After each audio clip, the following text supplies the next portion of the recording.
പലപ്പോഴും നമ്മൾ പറഞ്ഞു കേട്ടിട്ടുള്ളത് കുടുംബത്തിന്റെ ഉത്തരവാദിത്വം, കുടുംബത്തിന്റെ ധാർമ്മികമായ ഉത്തരവാദിത്വം, കുടുംബത്തെ നന്നായി നയിക്കേണ്ടത് സ്ത്രീയാണ്. കുട്ടിക്കാലം മുതലേ നമ്മളോട് ഇങ്ങനെ എല്ലാവരും പറയാറുണ്ട്, അത് സ്ത്രീകളുടെ ഉത്തരവാദിത്വമാണ്.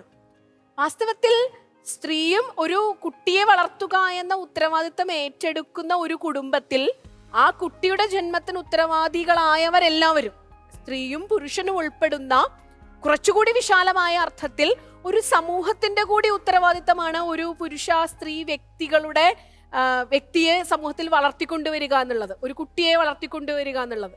അപ്പൊ ഒരു തുല്യമായ പങ്കാളിത്തം എന്ന ആശയം തന്നെയാണ് എന്നും ഭാരതം മുന്നോട്ട് വെച്ചിട്ടുള്ളത്. സ്ത്രീകളിൽ കൂടുതൽ അടിച്ചേൽപ്പിക്കുന്ന തലത്തിലുള്ള ഒരു കാര്യവും ഇവിടെ നടന്നിട്ടില്ല. പക്ഷേ പാതിവൃത്യം എന്ന് പറയുന്ന ആശയത്തെ കുറച്ചുകൂടി വിശാലമായി നമ്മൾ മനസ്സിലാക്കണം. ഒരു ഭർത്താവിനോട് പുലർത്തുന്ന നിഷ്ഠ എന്നതിനപ്പുറത്ത് ഒരു വ്യക്തി, സാർ അത് വളരെ ഭംഗിയായി പറഞ്ഞു, അത് സ്ത്രീക്കും പുരുഷനും ബാധകമാണ്.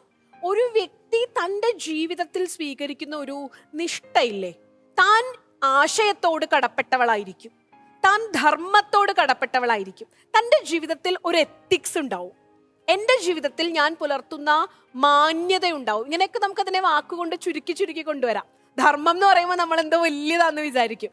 പക്ഷെ നമുക്ക് കുറച്ചുകൂടി ലളിതമാക്കിയിട്ട് എൻ്റെ ജീവിതത്തിൽ എനിക്കൊരു നിലപാടുണ്ടാകും.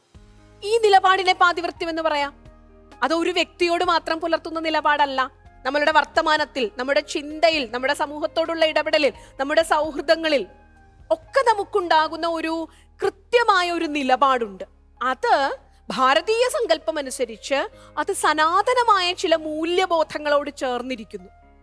അത് ലോകത്തെ നിലനിർത്തുന്ന ചില ആശയങ്ങളോട് ചേർന്നിരിക്കുന്നു. ഈ ആശയങ്ങളോടുള്ള, മൂല്യബോധത്തോടുള്ള ഒരു വ്യക്തിയുടെ നിഷ്ഠയെയാണ് നാം പാതിവൃത്യം എന്ന് പറയുന്നത്.